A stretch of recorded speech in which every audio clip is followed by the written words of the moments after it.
स्वस्ति श्री गणेशाय नमः। ओम नमो भगवते वासुदेवाय।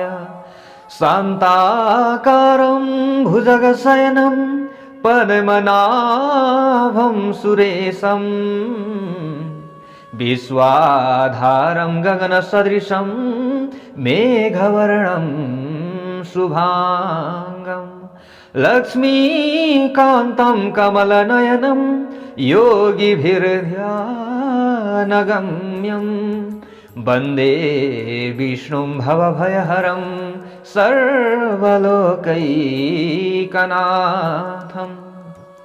नारायणं नमस्कृत्य नरं चैव नरोत्तमं देवीं सरस्वतीं व्यासं ततो जयमुदीरयेत्। आज हजुरहरु समक्षमा हरिबोधनी एकादशीको व्रतकथा महात्म्य लिएर उपस्थित भएको छु, जसलाई प्रबोधनी एकादशी पनि भनेर भन्ने गरिन्छ, देवउठनी एकादशी पनि भनेर भन्ने गरिन्छ, ठुली एकादशी पनि भनेर भन्ने गरिन्छ, देव उत्थापयनी एकादशी पनि भनेर भन्ने गरिन्छ। हामीले हरिबोधनी प्रबोधनी एकादशीको महात्म्य व्रत कथालाई मात्र पूरा श्रवण गर्न सकियो भने हजारौं गाईदान गरेको भन्दा ज्यादा पुण्य हामीलाई मिल्छ भनेर यसै महात्म्यमा उल्लेख गरिएको छ। सारा हाम्रा पाप राशिहरू धुमिल भएर जान्छ अरे। जसरी रुवाको थुप्रोलाई आगोले सजिलै डढाउन सक्दछ, त्यसरी नै हाम्रो जन्म जन्मान्तरका पाप राशिहरू, पापका थुप्राहरू मेरु पर्वत जत्रो नै किन नहुन्, प्रबोधनी एकादशीको व्रत लिनाले, प्रबोधनी एकादशीको व्रत कथा महात्म्य मात्र पुरा श्रवण गर्नाले पनि सारा पाप राशिहरू धुमिल भएर जान्छ भनेर यसरी उल्लेख गरिएको छ। पुरा हजुरहरूका समक्षमा प्रबोधनी हरिबोधनी एकादशीको महात्म्य राखिनेछ। अन्तसम्म पुरा हजुरहरूले श्रवण गर्नुभयो भने पुरा हजुरहरूले फल प्राप्त गर्न सक्नुहुनेछ। शुभ फल हामीलाई मिल्छ, भगवानको कृपा हामीलाई अपार रहन्छ र हाम्रा सारा दुःख कष्ट आदिलाई हामीले भुलाउन सक्दछौँ। हाम्रो मन पवित्र हुनेछ।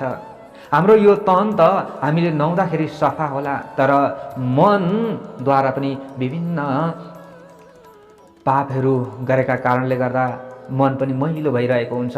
यो मनलाई पवित्र बनाउनका लागि, हामीले कमाएको धनलाई पवित्र गर्नका लागि भगवानका गुणानुवाद आदि नै सर्वश्रेष्ठ रहेका छन्। भगवानका विभिन्न कथा महात्म्य आदिलाई हामीले जरुर श्रवण गर्नुपर्दछ। अब हामी सरासर महात्म्यमा अगाडि बढ्दैछौँ। ब्रह्माजीले भन्दै हुनुहुन्छ नारदजीलाई, प्रबोधिन्यास महात्म्यं पापघ्नं पुण्यवर्धनं मुक्तिप्रदं सुबुद्धिनां शृणुष्व मुनिसत्तमा। ब्रह्माजीले भन्दै हुनुहुन्छ, हे मुनिहरूमा श्रेष्ठ नारदजी, प्रबोधनी एकादशीको व्रतको महात्म्य सारा पापलाई हर्ने र भयभरका पुण्य बढाउने तथा असल बुद्धि भएकाहरूलाई मुक्ति समेत दिलाउने हुन्छ। त्यसबारे अब म तिमीलाई सबै कुरा भन्दैछु, ध्यानपूर्वक सुन है त भनेर ब्रह्माजीले नारदजीलाई बताउँदै हुनुहुन्छ। नारदजीलाई ब्रह्माजीले बताउँदै हुनुहुन्छ, हे विप्रेन्द्र, पृथ्वीमा गंगा भगीरथी तबसम्म गर्जन्छ जबसम्म सारा पाप राशिलाई हर्नेवाला प्रबोधनी एकादशी कार्तिकमा आउँदैन। हे नारद, समुद्रसम्मका सारा तीर्थहरू र पुण्यदायी तलाउहरू तबसम्म गर्जन्छन् जबसम्म कार्तिकमा विष्णु भगवान जागा हुनुहुन्न। उहाँको तिथि हरिबोधनी एकादशी जबसम्म आउँदैन तबसम्म मात्र सम्पूर्ण तीर्थहरूको महत्व रहन्छ। एकादशी प्रबोधनी एकादशी आउने बित्तिकै त सारा तीर्थहरूको महत्व पनि फिका पर्न थाल्दछ।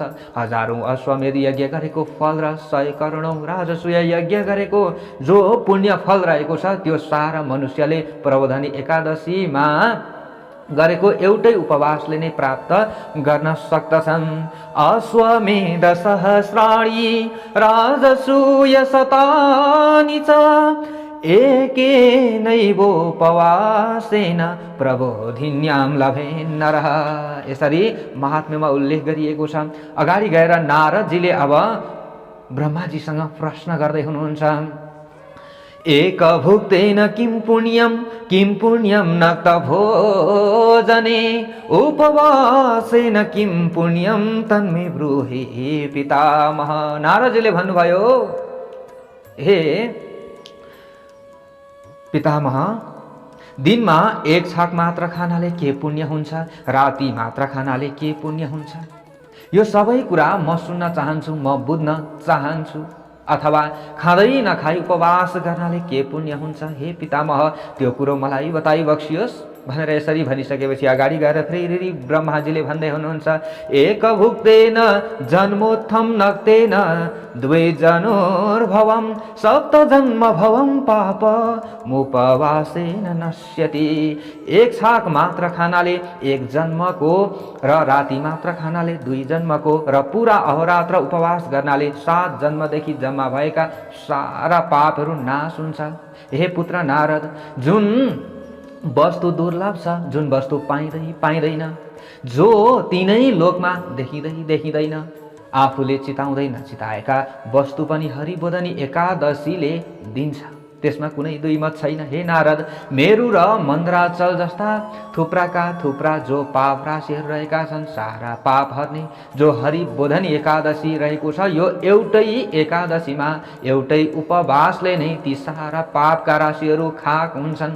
हजारौं पूर्व जन्मदेखि कमाएर थुप्रिएका जो दुष्कर्म छन्, ती सबै प्रबोधनीमा गरिएको रात्रि जागरामले नै रुवाको राशिलाई आगोले डढाए झैँ भस्मीभूत पारिदिन्छ। हे मुनि श्रेष्ठ, जो जन आफ्नै इच्छाले वा श्रद्धाले विधिपूर्वक प्रबोधनीमा उपवास रहने काम गर्दछ, उसले पुराका पुरा कहे मुताबिकको फल पाउँदछ। जो मनुष्य कहे मुताबिक विधिपूर्वक यदि असल पुण्य कर्म गर्दछन्, हे मुनिहरूमा श्रेष्ठ नारद, ती पुण्य थोरै भए पनि मेरु पर्वत जत्रो ठुलो फल दिने हुन्छ। जसले जानेर होस् अथवा नजानेरै पनि एकादशीको व्रत बस्दछ भने उनीहरूले सारा पुण्य प्राप्त गर्न सक्दछन्। हे नारद, जो जन विधिहीन भएको मनमाना पुण्य कर्म गरेर मैले मेरु पर्वत जत्रो धेरै ठुलो चाहिँ पुण्य प्राप्त गरेको छु, धेरै पुण्य प्राप्त गरेको छु भनेर जसले अहंकार गर्दछ, त्यो अहंकार व्यर्थ छ। मनोमानी पुण्य कर्म गर्नेले एक रत्ती पनि धर्मको फल प्राप्त गर्न सक्दैन, तर नजानिकन पनि प्रबोधनी एकादशीको व्रत बस्नेले चाहिँ यो फल अवश्य पनि प्राप्त गर्न सक्दछ। सन्ध्या नगर्ने, व्रतबन्धका नियम भङ्ग गर्ने, ईश्वर नमान्ने, नास्तिक, वेदको निन्दा गर्ने, धर्मशास्त्रको खण्डन गर्ने यस्ता महापापीहरूको शरीरमा कहिल्यै पनि धर्म रहँदैन। जो अधम व्यक्ति रहेका छन्, जो अधम चाहे ब्राह्मण हुन् चाहे जोसुकै हुन्, उनीहरूले सन्तान सुख पनि प्राप्त गर्न सक्दैनन्। जन्मभरि कमाएको पुण्य पनि उनीहरूको रहँदैन। गुरुका साथमा कसैले द्रोह गर्दछ, घमण्ड देखाउँदछ भने उनीहरूको पनि सारा पुण्यहरू सखा भएर जान्छ। सदाचार नगर्ने मानिसहरूको पनि सारा उनीहरूको पुण्यहरू नाश भएर जान्छ। जसले आचारमा रहँदैन त्यस्ताको पुण्य ठहर्दैन, टिक्दैन। यसरी भन्दै हुनुहुन्छ, हरिबोधनी एकादशीको व्रत व्यक्तिले जरुर बस्नु पर्दछ। जो मनुष्यहरू तन मनले प्रबोधनीको व्रत मात्र म गर्दछु भनेर उनीहरूले इच्छा मात्रै गर्दछन् भने पनि, चिताउँदछन् भने पनि उनीहरूका पहिलेदेखिका पाप राशिहरू चाहिँ धुमिल भएर जान्छ अरे। जो जन प्रबोधनीको रातभरि जागराम गर्दछन् भने उनीहरूले सारा पुण्य प्राप्त गर्न सक्दछन् र 10,000 आफ्ना वंशजहरूलाई तुरुन्तै उसले विष्णु लोकमा पुर्याउँदछ। यसमा कुनै पनि संशय छैन। विष्णु लोकम नयत्यासु प्रबोधिन्याम तु जागरे, यस्तो भनियो। अनि पूर्वका कर्मले उत्पन्न भएका नारकीय दुःखहरू हामीले नि पूर्व जन्ममा कति दुःखहरू चाहिँ गर्यौँ होला, कति हामीले दुःख गर्दा गर्दै कर्म गर्दा गर्दै कति पाप भयो होला, ती पापहरू नाश भएका छैनन् भने यो जुनीमा हामीले सारा कष्ट पाइरहेका हुन्छौँ। अरे अब यो जुनीलाई पनि हामीले सुधार गर्न सकेनौँ भने अर्को जुनीमा फेरि यस्तै कष्ट हुन्छ अरे। तर यदि यस्ता जुनीदेखि भएका पाप राशिहरू छन् भने पनि प्रबोधनी एकादशीको व्रतले, व्रतकथा महात्म्यले चाहिँ सारा नाश भएर जान्छन् अरे र उनीहरूका पितृहरू पनि खुसी हुन्छन् अरे। र विष्णु लोकमा पितृहरू रमाउँदै रमाउँदै आफ्ना सन्ततिहरूलाई आशीर्वाद दिँदै दिँदै पितृहरू चाहिँ पितृलोकमा निवास गर्दछन् अरे। यसरी यहाँनिर उल्लेख गरिएको छ, जुन जनले ब्रह्म हत्या आदि गरेका घोर पापहरू गरेका छन् उनीहरूले प्रबोधनीको रातभर जागराम बसे भने ती सारा पाप राशिहरू धुमिल भएर जान्छ। जुन पुण्य फल विधिपूर्वक गरिएका अश्वमेधादि यज्ञहरूले पनि पाउन कठिन छ। हरिबोधिनी एकादशीको व्रतले सजिलै प्राप्त गर्न सक्दछन्। जागराम कसैले बस्दछन्, भगवानको नाम जप्दछन्, ओम नमो भगवते वासुदेवाय यो मन्त्रको उच्चारण गर्दछन् भने उनीहरूका सारा दुःख कष्टहरू भगवानले हरण गरिदिनुहुन्छ। समस्त तीर्थहरूमा डुबुल्की मारेको पुण्य फल र सुनकै गाई दान गरेको पुण्यफल, हरेक चाहिँ पृथ्वी नै दान गरेको पुण्यफल उनीहरूले हरिबोधिनी एकादशीका दिनमा रातभर जागरण गरेर हरिको कीर्तन गरे भने प्राप्त गर्न सक्दछन्। अब हामीले पृथ्वी नै दान गर्न त कठिन छ, तर हरिबोधिनीको दिनमा हामीले भगवानका गुणानुवाद आदिलाई जरुर श्रवण गरौँ, महात्म्य आदिलाई श्रवण गरौँ। कार्तिकमा पर्ने प्रबोधिनी जुन एकादशी रहेको छ, यो एकादशीलाई कान्ति कीर्ति चाहने मनुष्यहरूले अवश्यै पनि श्रमपूर्वक गर्नै पर्दछ, व्रत बस्नु पर्दछ र व्रत कथा महात्म्य आदिलाई पनि श्रवण गर्नुपर्दछ। बालककालमा यौवन अवस्थामा बुढो भएपछि पनि जुन पाप 100 करोडौँ जन्मदेखि गरेर चाहिँ थुप्रिएका हुन्छन् ती पापहरूबाट ती व्यक्तिहरूले डराउनु पर्दैन, जसले प्रबोधिनी एकादशीको व्रत बस्दछन् भने। यस एकादशीको व्रत बसेर हरिको पूजा अवश्य पनि गर्नुपर्दछ। यसरी गर्दछन् भने उनीहरूको घरमा धनको सह पनि रहन्छ अरे। यसरी यहाँनिर सबै कुरा बताइँदैछ। चन्द्र सूर्यको ग्रहणमा गरिएका दान ध्यान जपको जो फल बताइएको छ, प्रबोधिनीमा रात्रिमा जागरण गर्नाले उसले 1000 गुणा त्योभन्दा बेसी फल प्राप्त गर्न सक्दछ। जन्मदेखि मनुष्यले जो पुण्य सञ्चय गरेको छ त्यो सब पुण्य यदि उसले हरिबोधिनीको व्रत गरेन भने बेकार हुन्छ। ओहो, हेर्नुहोस् है, यहाँ कस्तो राम्रो कुरा बताइयो। जन्म प्रभृति यत् पुण्यम नरेणाभ्यर्जितम भवेत्। हामीले जति नै अरू कर्म गरेर पुण्य प्राप्त गरे तापनि प्रबोधिनी हरिबोधिनी एकादशीको व्रत गर्दैन भने त्यो पुण्य बेकार छ। जो मनुष्य विष्णुको व्रत पूजा आजा नगरिकन कार्तिक महिना बिताउँदछ, हामीले अगाडि कार्तिक महात्म्यमा पनि हजुरलाई धेरै कुराहरू बताएका छौँ, यदि त्यसरी बिताउँदछ भने उसले जन्मदेखि आर्जन गरेका पुण्यको फल हे नारद पाउँदैन। ल हे विप्रेन्द्र, हे श्रेष्ठ ब्राह्मण नारद, त्यसकारण तिमीले परिश्रम पूर्वक पनि सबै कामना यानि सबै कामना चाहने भएका छौ भने तिमीले पनि जनार्दन भगवानको उपासना गर। यसरी भगवान ब्रह्माजीले नारदजीलाई बताउँदै हुनुहुन्छ। कार्तिकमा सतशास्त्रको कथा सुन्नुपर्दछ, यहाँनिर ब्रह्माजीले पनि बताउँदै हुनुहुन्छ। त्यसैले त हामीले हजुरहरूलाई कार्तिक महात्म्य श्रवण गराएका छौँ। अझै 15 गतेसम्म हामीले कार्तिक महात्म्य श्रवण गर्नुपर्छ। हजुरहरूले हामीले लगाएका छौँ कार्तिक महात्म्य, त्यो बारम्बार श्रवण गर्न सक्नुहुन्छ दिनै पछि अझै। यसरी कार्तिक महात्म्य कथा आदि सुन्दछन् भने मधुसूदन भगवान अत्यन्त प्रसन्न बन्नुहुन्छ अरे र यज्ञ दान वा हात्ती घोडा आदि दान गरेको भन्दा ज्यादा पुण्य उनीहरूले प्राप्त गर्न सक्दछन्। कार्तिक महात्म्य उनीहरूले श्रवण गर्दछन् भने मनुष्यहरू कार्तिकमा एकै श्लोक वा आधा श्लोक, एकै पाउ पनि विष्णु भगवानको कथा घरमा लगाउँदछन् भने, सावधान भएर उनीहरूले श्रवण गर्दछन् भने उनीहरूले गोदान गरेको पुण्यफल प्राप्त गर्न सक्दछन्। ये कुर्वन्ति कथां विष्णोर ये शृण्वन्ति समाहिता श्लोकम वा श्लोकपादम वा कार्तिके गो शतम फलम। कस्तो राम्रो कुरा छ। कार्तिक महिनामा सबै मनुष्यहरूले अरू धर्म कर्म छोडेर मेरो सामु रही मेरो उपासना गरून्, आफ्नो व्यवहार पनि निभाउन्।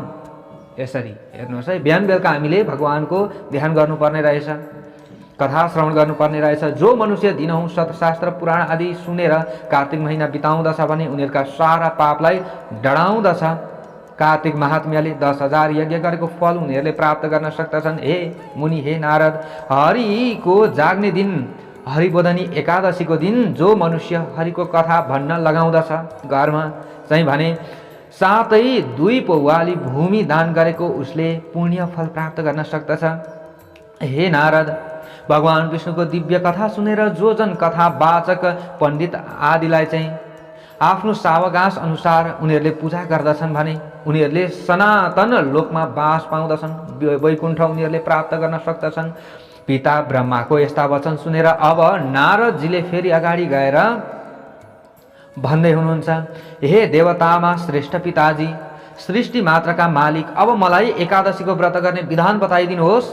हे भगवान, जुन विधि विधानपूर्वक व्रत गर्दा जुन प्रकारको फल प्राप्ति हुन्छ त्यो कुरो कहीँ बक्सियोस्। नारदजीको यस्तो वचन सुनिसकेपछि अगाडि गएर ब्रह्माजीले भन्दै हुनुहुन्छ, ब्रह्म मुहुर्ते चोत्थाय एकादश्यां द्विजोत्तम स्नानं चैव प्रकर्तव्यं दन्त धावन पूर्वकम। अब प्रबोधनी एकादशी हरिबोधनी एकादशीको व्रत कसरी बस्नु पर्दछ त ब्रह्माजीले बताउँदै हुनुहुन्छ, हे द्विजोत्तम, हे नारद, एकादशीको दिन बिहानै ब्रह्म मुहुर्तमा उठ्नु पर्दछ। ब्रह्म मुहुर्तमा जहिले हामी उठ्नु त पर्दछ नै, त्यसमा पनि एकादशीका दिनमा भुलेर ढिलोसम्म सुत्यो भने कल्याण अवश्य पनि हुँदैन। छिटो उठ्नु पर्दछ र 2 घडी रात्रि रहँदै उठेर सूचीपूर्वक दन्त धावन आदि गर्नु पर्दछ। र उहाँले भन्दै हुनुहुन्छ, नदी पोखरीमा कुवामा वा बापीमा गएर उनीहरूले स्नान गर्नुपर्दछ, अथवा त्यस्तो सम्भव नभए घरैमा पनि नुहाउनु पर्दछ। यहाँनिर कस्तो राम्रो बताइयो, गेहे तथैव छ। गेहे भनेको घरमै पनि नुहाउन सकिन्छ अरे। अनि भगवान केशवको पूजा गरेर त्यस पछाडि हरिका चरित्रहरूको कथा सुन्नु पर्दछ। भगवानको पूजा गरेर हे महाभाग, हे भाग्यमानी नारद, त्यस पछाडि नियमका लागि हात जोडेर मन्त्र उच्चारण गर्नुपर्दछ। हे हरि, एकादशीका दिन निराहार रहेर आउने अर्को दिनमा मात्र म खानेछु भनेर यसरी भगवानको अगाडि भन्नुपर्दछ अरे। हे पुण्डरीकाक्ष, हे अच्युत, मेरो रक्षक हुनुहोस् भनी देवताहरूका पनि देवता ती चक्र धारण गर्ने भगवान विष्णुको ध्यान गर्नुपर्दछ अरे। त्यस पछाडि भक्तिपूर्वक प्रसन्न चित्त भएर उपवास अर्पण गर्दै विष्णु भगवानका नजिकै रहेर हरि कीर्तन गर्नुपर्दछ अरे। रातभर जागरा बस्नुपर्दछ अरे। कार्तिकको हरिबोधनीमा धेरै फलफुलहरू, धेरै फलहरू र कपुर, अगुर, कुमकुमहरूले हरि भगवानको पूजा गर्नुपर्दछ अरे। हे मुनिश्रेष्ठ, यहाँनिर सबै कुरा बताउँदै हुनुहुन्छ, हे नारद, हरिको बार जुन प्रबोधनी एकादशीको दिनमा यदि पूजा नगरिकन, पूजा पाठ नगरिकन कसैले भोजन ग्रहण गर्दछन् भने उनीहरूको कल्याण हुन कठिन छ। त्यसैले अवश्य पनि यस दिनमा भगवानको पूजा गर्नुपर्दछ। जस्तो आफूसँग जुट्छ त्यस्तै नाना प्रकारका सामग्रीहरू जुटाउनु पर्दछ अरे र पूजा गर्नुपर्दछ। बिहान शङ्खमा जल, चन्दन, फूल, दुध, दही, चिनी, घिउ, मह लगाएर पूजा गर्नुपर्दछ र भगवानलाई अर्घ्य दिनुपर्दछ अरे। जो पुण्य फल समस्त तीर्थहरूमा नुहाएर सब प्रकारका दान गरेर पाइन्छ त्यसको करोड गुणा पुण्यफल प्रबोधनीमा अर्घ्य दिँदा पाइन्छ अरे। हामीले यस दिनमा भगवानलाई अर्घ्य दियौँ भने सारा पुण्यफल हामीलाई मिल्ने रहेछ। हे विप्रेन्द्र, हे नारद, त्यस दिन राम्रा राम्रा अगस्तीका फुलहरूले जो जनले हरि भगवानको पूजा गर्दछन् भने इन्द्रले पनि पूजा गर्ने व्यक्तिको चाहिँ अगाडि झुक्न बाध्य हुन्छन् भनेर यसरी भन्दै हुनुहुन्छ। जो जन कार्तिकमा श्रीकृष्ण भगवानलाई बिल्वपत्रहरूले भक्तिपूर्वक पूजा गर्दछन् भने उनीहरूले चाहिँ मैले बताएको मुक्ति प्राप्त गर्न सक्दछन्। यसरी यहाँनिर बताइयो, बिल्वपत्रै सय कृष्णम कार्तिके कलिवर्धन। जो जन कार्तिकमा तुलसीका पत्र पुष्पले जनार्दन भगवानको पूजा गर्दछन् भने उनीहरूले 10,000 वर्षदेखि गरिएका सारा पाप राशिहरूलाई नाश पार्न सक्दछन्। तुलसीको सेवा गर्नुपर्दछ। त्यस दिनमा तुलसीमा पानी चढाउनु पर्दछ र तुलसी र शालिग्राम भगवानको विवाह गराउनु पर्दछ। तुलसीको विधिवत पूजन गर्नुपर्दछ। जो मनुष्यहरू कदमका फुलहरूले जनार्दन भगवानको पूजा गर्दछन् भने भगवान साक्षात प्रसन्न बन्नुहुन्छ अरे र उनीहरूले यमालय जानु पर्दैन, यमको द्वारमा जानु पर्दैन। यसरी ऋतु अनुसारका पाटला आदि गरिएका फुलहरूले भगवानको पूजा गर्दछ भने उनीहरूको अवश्य पनि मुक्ति मिल्दछ। जो जन मोलसिरी, अशोक, कुसुमका फुलहरूले जगतपति विष्णुको पूजा गर्दछन् भने ती जन जबसम्म चन्द्र सूर्य रहन्छन् तबसम्म शोक सुरता रहित हुन्छन्। यसरी बताइयो, जो जन सेता, राता अथवा पहेँला, करबिर वा कनेरका फुलहरूले जगन्नाथ भगवानको पूजा गर्दछन् भने उनीहरूलाई भगवान प्रसन्न बन्नुहुन्छ अरे र शुभ आशीर्वाद दिनुहुन्छ अरे। जो मनुष्यहरू केशव भगवानका उप आँपका मञ्जरीहरू अर्पण गर्दछन् भने उनीहरूले करोड गाई दान गरेको भन्दा ज्यादा पुण्य फल प्राप्त गर्न सक्दछन्। जसले चाहिँ दुबोका मुन्टाहरू चाहिँ भगवानलाई चढाउँदछन् यस दिनमा भने उनीहरूले चाहिँ जो मनुष्यहरूले अहिलेसम्म पूजा गरेका छन् ती पूजाहरूभन्दा 100 गुणा बेसी फल उनीहरूले प्राप्त गर्न सक्दछन्। जसले चाहिँ शमीका पातहरूले भगवानको यस दिनमा पूजा गर्दछन् भने उनीहरूले घोर डरलाग्दो यमको मार्ग देख्नु पर्दैन। जो जनहरूले वर्षा ऋतुमा चम्पकका बोटमा फलेका चाँपका फुलहरूले भगवानको चाहिँ पूजा गर्दछन् भने उनीहरूले फेरि संसारमा जन्म लिनु पर्दैन। हे विप्रर्षि, कुम्भी अर्थात् पाटलाको फुल जो जनार्दन भगवानलाई अर्पण गर्दछन्, हे मुनि, उनीहरूले सुन चढाएको भन्दा ज्यादा फल प्राप्त गर्न सक्दछन्। जो जन पहेँलो केतकीको फुल भगवान जनार्दनलाई अर्पण गर्दछ, त्यसले 1 करोड जन्मदेखि कमाई गरेर थुपारेको त्यसको पाप कन गरुडध्वज भगवानले सखाप पारिदिनुहुन्छ।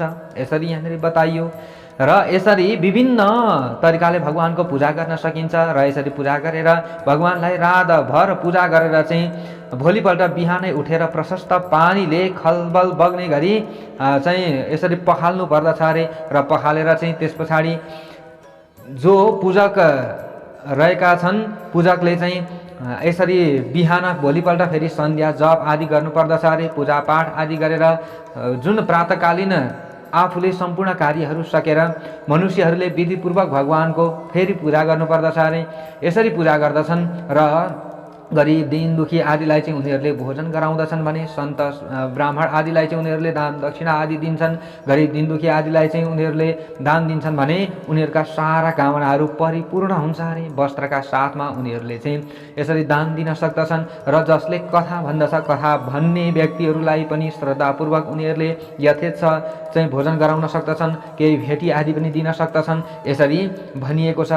ब्रह्माजीले यो सारा बताउँदै हुनुहुन्छ नारदजीलाई। र राति 1 छाक मात्रै खाने नियममा रहेका जो व्रतीहरू रहेका छन् उनीहरूले यथेष्ट आफूले जे सकिन्छ त्यो भोजन गराउनु पर्दछ अरे। कसैलाई उनीहरूले भोजन गराउन सक्दछन्। अनि यदि उनीहरूले चतुर्मासभरि केही मद्य मांस आदि नखाने व्रत लिएका छन् भने उनीहरूले समाप्तिमा दक्षिणा सहित केही सकेको यहाँ बताइएको छ गाईदान, अथवा नसके तापनि केही रुपैयाँ पैसा आदि दान गर्न सक्दछन्। यसरी गरे भने उनीहरूलाई राम्रो हुन्छ। र चतुर्मासको व्रतभरि उनीहरूले दही मह नखाने चाहिँ व्रत लिएका छन् भने उनीहरूले चाहिँ दही मह दान गरून्। यसरी यहाँनिर बताइएको छ। यस दिनमा हामीले यी चिजहरू दान गर्न सक्दछौँ। र अमलाले नुहाउने व्रत लिएका छन् भने दही र मह दान गर्नुपर्दछ। यसो पनि गर्न सकिन्छ। र चतुर्मासभरि फल मात्र खाएर बस्छु भन्ने नियम लिएका छन् भने उनीहरूले यस दिनमा चाहिँ समाप्तिमा फलहरू नै दान गर्नुपर्दछ अरे। र तेल दान गर्नुपर्दछ अरे, घिउ दान गर्नुपर्दछ यस दिनमा भनेर बताइएको छ। र गाईको दुध दान गर्न सकिन्छ। यसरी मसिना चामल पनि यसरी दान गर्न सकिन्छ। चतुर्मासभरि खाटमा नसुत्ने, भुइँमा सुत्ने व्रत लिएका छन् भने उनीहरूले केही तकिया, सिरक, ढस्नाहरू पनि दान गर्न सक्दछन्। कोही गरिब दुखी सन्त ब्राह्मण आदिलाई उनीहरूले दान दिन सक्दछन्। चतुर्मासभरि नबोल्ने नियम उनीहरूले लिएका छन् भने यस दिनमा तिल दान गर्नुपर्दछ अरे, स्वर्ण प्रतिमा दान गर्नुपर्दछ, घन्टी दान गर्नुपर्दछ। यसरी बताइएको छ। चतुर्मासभरि नङ केश नकाट्ने नियम लिएका छन् भने उनीहरूले समाप्तिमा ऐना दान गर्नुपर्दछ। यसरी बताइयो। पुरा चिनी दान गर्न सकिन्छ। यी कुराहरू बताइएको छ। सारा हामीले चाहिँ घिउले भरिएको सलेदो सहितको तामाका वा सुनको बत्ती बलिरहेको दियो व्रतको परिपूर्णताका लागि चाहिँ विष्णु भगवानको परम भक्तले चाहिँ यसरी कोही पनि ब्राह्मणहरूलाई दिन्छन् भने उनीहरूका सारा मनोकामनाहरू पुरा हुन्छ भनेर बताइएको छ। भगवानका अगाडि, भगवान नारायणका अगाडि पनि हामीले दीप बाल्नु पर्दछ त्यस दिनमा। जो मनुष्यहरू चतुर्मासभरि एकान्तमा रहेर भोजन गर्ने व्रत लिएका छन् भने उनीहरूले चाहिँ व्रतको समाप्तिमा सिँगारिएका राम्रा राम्रा वस्त्र, सुन प्रतिमा सहितका केही सुवासित बास्ना आउने चाहिँ जल भरेर 8वटा घडा दान गर्नुपर्दछ। यसरी बताइयो। यी दानका कुराहरू यसरी बताइयो। अगाडि गएर नैमिष शरण्यमा भेला हुनुभएका सौनकादि 88,000 ऋषिहरूलाई सुतजीले सम्बोधन गर्दै भन्दै हुनुहुन्छ, हे सौनकादि 88,000 ऋषि हो। यसरी भगवान श्रीकृष्णजीले जो कुराहरू, जो महात्म्य नारदजीलाई ब्रह्माजीले बताउनु भएको थियो सोही महात्म्य राजा युधिष्ठिरजीलाई बताउनु भयो। कसले? भगवान श्रीकृष्णजीले। र उहाँले अगाडि गएर भन्नुहुन्छ, हे राजेन्द्र, जो बुद्धिमान मनुष्यले यसरी आचरण गर्दछन्, व्रत बस्दछन्, व्रत तथा महात्म्यलाई श्रवण गर्दछन् भने उनीहरूले अनन्त दान गरेको पुण्य प्राप्त गर्न सक्दछन्। अनन्त उनीहरूले पुण्य प्राप्त गर्न सक्दछन्। र मृत्यु पछाडि उनीहरूले फेरि पुनर्जन्म लिनु पर्दैन। मृत्यु लोकमा कोही पनि यसरी भक्ति राख्ने प्राणीहरू जन्मनु पर्दैन। भनेर यसरी भगवान् श्रीकृष्णजीले बताउनुभयो राजा युधिष्ठिरजीलाई। अनि अगाडि गएर भन्दै हुनुहुन्छ, हे राजन, हे युधिष्ठिर, यहाँ मैले तपाईँलाई जो कुरा बताएँ यो बेली विस्तारपूर्वक कसैले पनि पुरा श्रवण गर्दछ। एक दिन मात्रै होइन, जुन कार्तिक मास रहेको छ चान्द्रमास अनुसार यो मैले तपाईँलाई बताइएको जुन महात्म्य रहेको छ हरिबोधिनी एकादशीको, यो महात्म्य यदि उनीहरूले पाठ गर्दछन्, श्रवण गर्दछन् भने उनीहरूको अवश्य पनि कल्याण हुन्छ। कथा वाचक पनि पवित्र हुन्छन् हरे, कथा भन्नेवाला, र जसले सुन्दछ सुन्ने व्यक्तिहरू पनि पवित्र हुन्छन् अरे। र यसरी सुन्नेवाला व्यक्तिहरूले 1000 गाईदान गरेको भन्दा ज्यादा पुण्य उनीहरूले प्राप्त गर्न सक्दछन्। एतत्ते सर्वमाख्यातं यत् पृष्टोऽहमिह त्वया पठनात् श्रवणाद् वापि लभेद गोदानजं फलम्। यसरी भगवान् श्रीकृष्णजीले युधिष्ठिरजीलाई बताउनु भएको, भगवान् ब्रह्माजीले नारदजीलाई बताउनु भएको जुन हरिबोधिनी एकादशीको महात्म्य रहेको थियो र नैमिषारण्यमा सौनकादि 88,000 ऋषिहरूलाई सुतजीले बताउनु भएको महात्म्य थियो, यो हजुरहरू समक्षमा हामीले यथाशक्ति, यथाभक्ति, यथामति विस्तार गर्यौँ। भगवानको सबैमाथि कृपा रहोस्, कल्याण रहोस्।